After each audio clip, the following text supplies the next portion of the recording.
నేను ఈరోజు జగన్మోహన్ రెడ్డి ప్రభుత్వంలో 2020లో జగనన్న కాలనీల పేరు మీదటువంటి భూసేకరణ చేసినటువంటి ఒక కుంభకోణం గురించి మాట్లాడబోతా ఉన్నాను. 2020లో ప్రధానమంత్రి ఆవాస్ యోజన పథకం కింద దేశవ్యాప్తంగా కోట్లాది మందికి ఇళ్ళు లేని వారికి ఇంటి పట్టాలు ఇవ్వమని, ఇళ్ళున్న వాళ్ళకి, స్థలం ఉన్న వాళ్ళకి ఇల్లు కట్టించడానికి జగన్మోహన్ రెడ్డి గారు ఆ ప్రభుత్వం మేము సొంతగా ఇళ్ల పట్టాలని ఏర్పాటు చేసుకుంటాం, మీరు ఇల్లు కట్టడానికి సహకరించండి. జగనన్న కాలనీలను పేరు పెట్టి జగనన్న పట్టాలు ఇస్తామని లక్షలాది మంది లబ్ధిదారులను ఐడెంటిఫై చేశారు.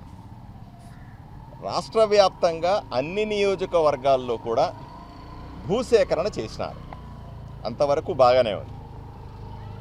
భూసేకరణ చేసిన తర్వాత వీళ్ళు ఏం చేశారు, ధర తక్కువగా ఉన్నటువంటి భూములను ఐడెంటిఫై చేసి అక్కడ ఉన్నటువంటి రైతులు భూమికి సంబంధించినటువంటి హక్కుదారులతో అగ్రిమెంట్లు చేసుకున్నారు. తక్కువ ధరకు అగ్రిమెంట్ చేసుకొని ప్రభుత్వ అధికారులకు తప్పుడు సమాచారం ఇచ్చి ఎక్కువ రేటు రైతులకి ఇవ్వమని చెప్పి ప్రపోజల్స్ పెట్టారు.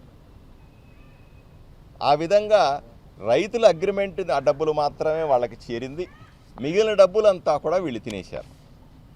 నేను ఉదాహరణ ఒకటి చెప్పను. ఆదోని నియోజకవర్గ ఎమ్మెల్యేగా ఆదోని నియోజకవర్గంలో 178 ఎకరాలని మండగిరి గ్రామ పంచాయతీలో స్థలాన్ని ఐడెంటిఫై చేశారు, దాన్ని సేకరించినారు. 65 మంది రైతుల దగ్గర నుంచి సేకరించినారు. భూమి అక్కడ వస్తుందని తెలిసి రైతులందరినీ కూడా మీరు ఇస్తే 5 లక్షల రూపాయలు ఎకరా చెప్పున మాకు అగ్రిమెంట్ చేసేయండి, లేకపోతే మొత్తం భూమి అంతా కూడా ప్రభుత్వం లాగేసుకుంటుంది అని అబద్ధాలు చెప్పి వాళ్ళని భయపెట్టి అగ్రిమెంట్లు చేసుకున్నారు 5 లక్షలకి. చివరి ప్రభుత్వం ఇచ్చిన కాంపెన్సేషన్ అంటే ఎకరానికి 13,500,000 రూపాయల నుంచి 23 లక్షల రూపాయల వరకు కూడా దీనికి మనం పరిహారం ఇచ్చారు.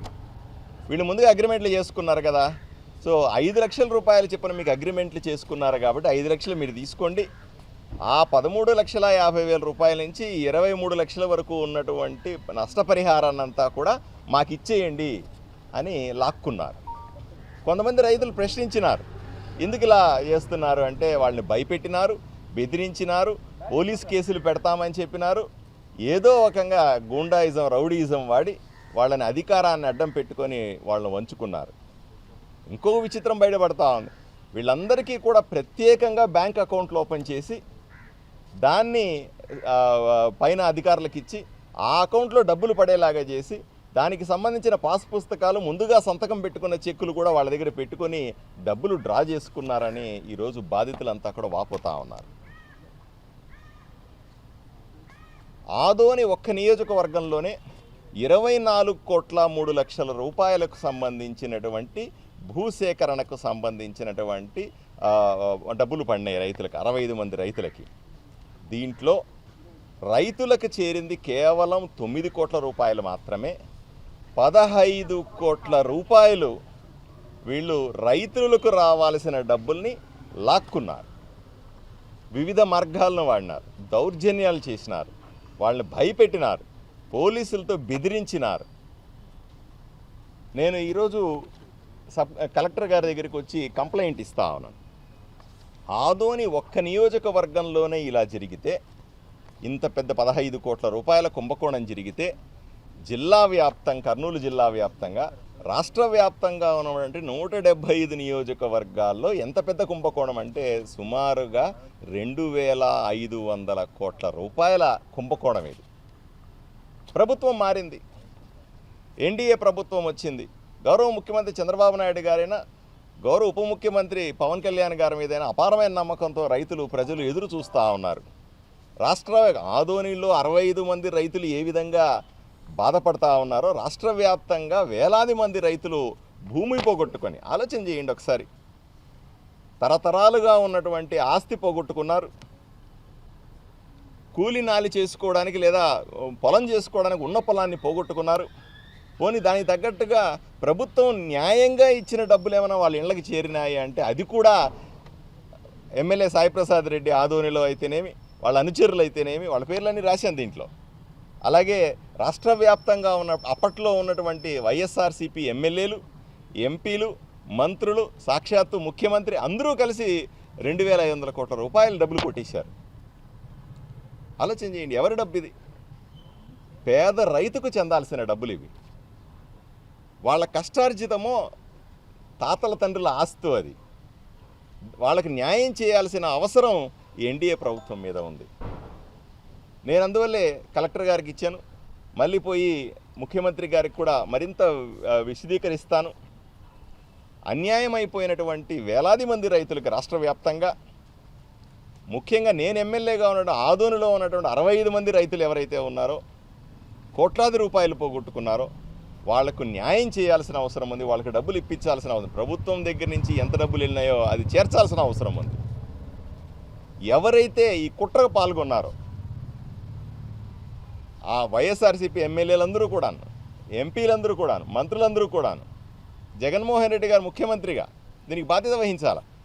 ఆదోనికి వచ్చేసరికి సాయిప్రసాద్ రెడ్డి అప్పటి ఎమ్మెల్యే, ఆయన కుమారుడు, ఆయనకు సంబంధించినటువంటి సుమారుగా 40 మంది వైఎస్ఆర్సీపీ నాయకులు ఊర్ల మీద పడి రైతుల దగ్గర నుంచి భూమిని అగ్రిమెంట్లు చేసుకొని డబ్బు దోచుకున్నారు.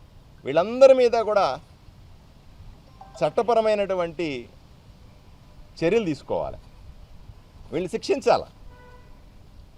రైతుల డబ్బులు కొట్టేసిన వాళ్ళని శిక్షించాలి కదా. అదేవిధంగా ఒకటి శిక్షిస్తే లాభం ఏంటి? రైతులకు రావాల్సిన డబ్బులు ఇప్పించాలి కదా. దీని మీద న్యాయ విచారణ చేయమని జిల్లా మెజిస్ట్రేటు కలెక్టర్ గారిని విన్నవించడానికి ఈరోజు నేను కలెక్టర్ ఆఫీస్కి వచ్చాను. ఈరోజు కలెక్టర్ గారికి ఈ రిప్రజెంటేషన్ కూడా నేను ఇచ్చాను. ఇది ఇంతటితో ఆగదు, నేను కలెక్టర్ గారికి సమయం కూడా ఇస్తాం. కలెక్టర్ గారు విచారణ చేయాలి. ఎందుకంటే ఈరోజు ఇంతకాలం చాలామంది అడుగుతారు, ఇంతకాలం రైతులు ఎందుకు బయటికి రాలేదు? భయం వాళ్ళకి. అప్పుడంతా కూడా రౌడీలను పెట్టి, గూండాలను పెట్టి, పోలీసు కేసులు పెడతామని చెప్పి బెదిరించి ఇన్ని రోజులు వాళ్ళని అణిచేశారు. వాళ్ళకి ధైర్యం ఇవ్వాల్సిన అవసరం ఉంది మనమంతా కూడా.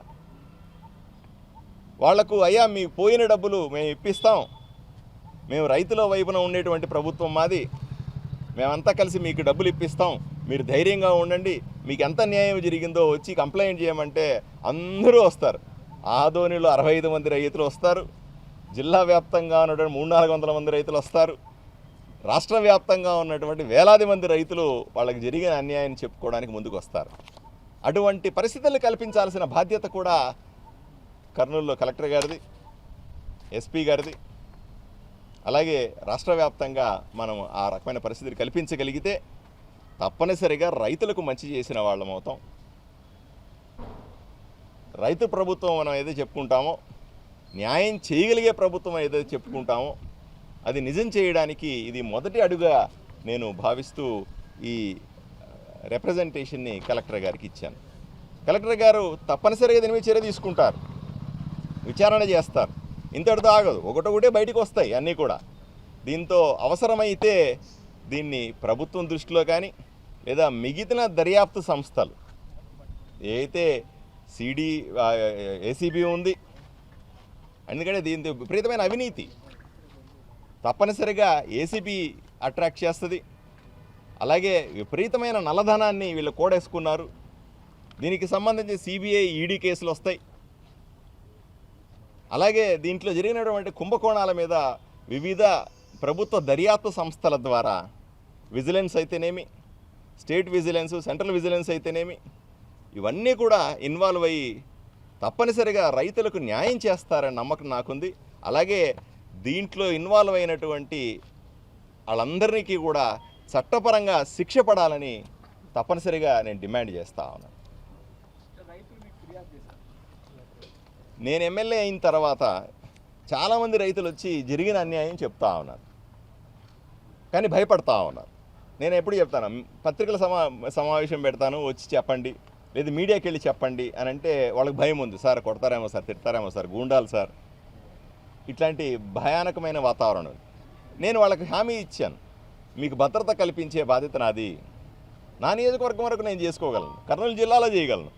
రాష్ట్రమంతా చేయించాల్సిన బాధ్యత ప్రభుత్వానిది లేదా పోలీసు అధికారులది. తప్పనిసరిగా పోయిన డబ్బు, ఎవడో కొట్టేసిన డబ్బు వెనక్కి వస్తుంది అంటే, పోయిందనుకున్న డబ్బు వెనక్కి వస్తుంది అంటే వచ్చి ఫిర్యాదు చేయడానికి రైతులంతా సిద్ధంగా ఉన్నారని మాత్రం గట్టిగా చెప్తాను.